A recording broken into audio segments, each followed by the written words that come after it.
Shalom anak ibu. Semoga kamu di rumah masih dalam keadaan sehat. Tuhan Yesus memberkati. Kita masuk pada materi berikutnya. Tapi sebelumnya kita berdoa dulu sebagai tanda ucapan syukur kita kepada Tuhan. Lipat tangan kamu ya yang ada di rumah. Kita berdoa. Terima kasih Bapa, buat hari ini kami merasa bersyukur dan bersuka cita. Kami akan memulai pelajaran kami agama Kristen. Berkati kami dari awal pertengahan hingga akhirnya. Semoga hari ini beroleh sukacita, beroleh ilmu pengetahuan dan roh takut akan Engkau. Kaulah yang memberkati kami Tuhan. Inilah doa kami di dalam nama Yesus, kami siap mendengarkan. Amin. Nah, sudah kita memuliakan nama Tuhan dengan berdoa dan mengucap syukur. Hari ini kita masuk pada materi, tapi sebelumnya juga kita baca sama-sama tujuan pembelajarannya, oke? Nah, sudah membacakan tujuan pembelajaran kita hari ini? Ya, Ibu akan memimpin dan membimbing kamu dalam materi hari ini. Kira-kira ya anak Ibu, kita belajar tentang apa ya? Pada hari-hari sebelumnya sudah Ibu suruh kamu membaca sebelumnya. Ya, hari ini kira-kira belajar tentang apa ya? Ya, kamu benar dan tepat. Hari ini kita belajar tentang seorang nabi yang diutus Tuhan. Namanya Amos. Ya, hari ini kita belajar tentang Amos yang dipilih Tuhan. Nah, sebelum mulai tentang Amos, kamu siapkan dulu Alkitab kamu karena kita juga beralih pada Alkitab, oke? Kita sama-sama buka ya cerita tentang Amos supaya kamu lebih menyimak dan memahaminya. Kita buka Amos 1 ayat 1. Sudah? Kita baca siapa Amos? Amos 1 ayat 1. Amos adalah salah seorang peternak domba dari Tekoa. Nah, ia juga anak dari siapa? Ia anak dari Yoas. Iya. Selain sebagai peternak domba dalam Amos 7 ayat 14, buka ayat Amos 7 ayat 14, ia adalah seorang pemungut buah ara hutan. Amos 7 ayat 14. Kita baca ya nak, Amos 7 ayat 14 katanya.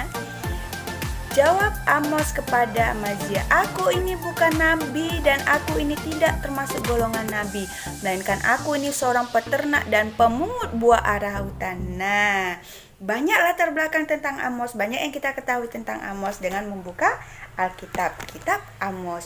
Pertama, Amos adalah seorang peternak domba. Selain sebagai peternak, ia juga pemungut buah ara hutan. Yang ketiga, ia adalah anak dari Yoas. Dan yang keempat, ia adalah seorang nabi. Walaupun di dalam Amos 7 ayat 14, ia tidak menyebut dirinya sebagai seorang nabi, tetapi ia adalah utusan Allah yang dipersiapkan untuk datang ke bangsa Israel. Iya.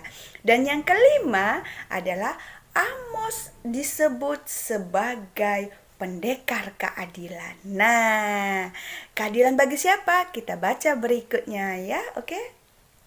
Nah, pada cerita Amos ini Allah menunjukkan bahwa orang biasa juga dipilih oleh Allah untuk menyuarakan keadilan.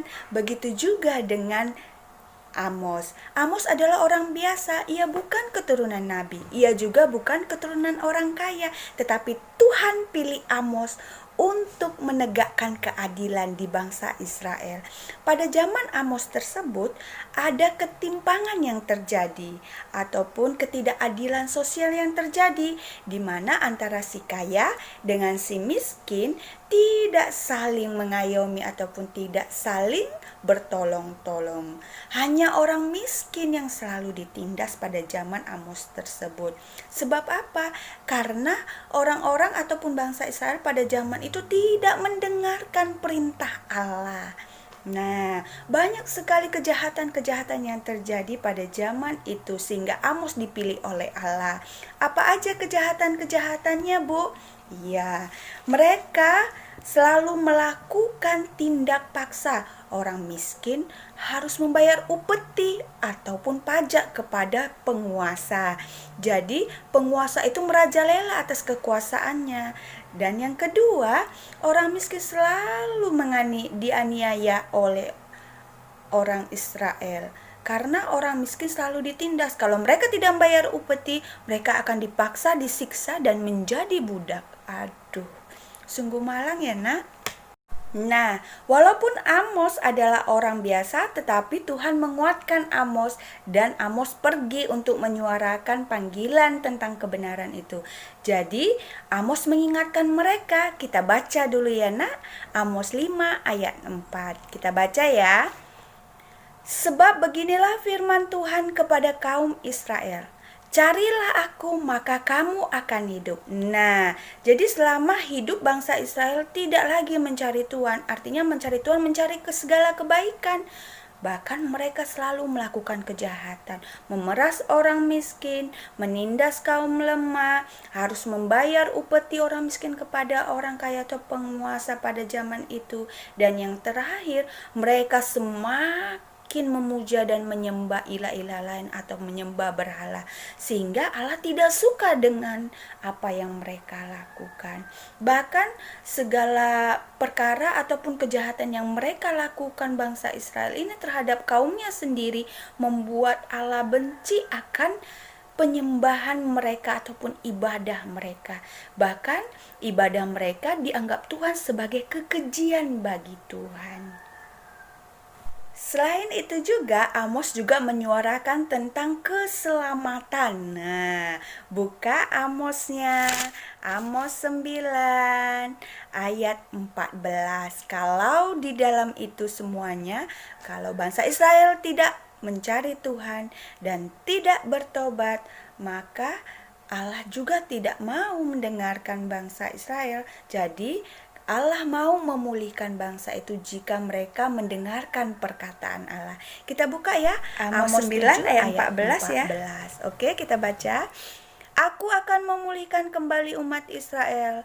Mereka akan membangun kota-kota yang licin, tandas dan mendiaminya. Mereka akan menanami kebun-kebun anggur dan minum anggurnya. Mereka akan membuat kebun-kebun buah-buahan dan makan buahnya.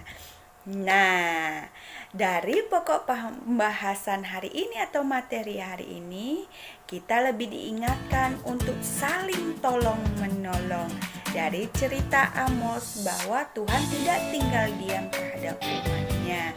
Kita dituntut untuk lebih melihat teman-teman sekeliling kita. Dan berikutnya, kita istimewa nak, karena walaupun kita biasa, kita tetap istimewa karena kita adalah karya Tuhan. Seperti Amos manusia biasa, tetapi Amos dipilih Tuhan. Ia bukan dari kalangan nabi, tetapi ia dipanggil Tuhan sebagai seorang nabi.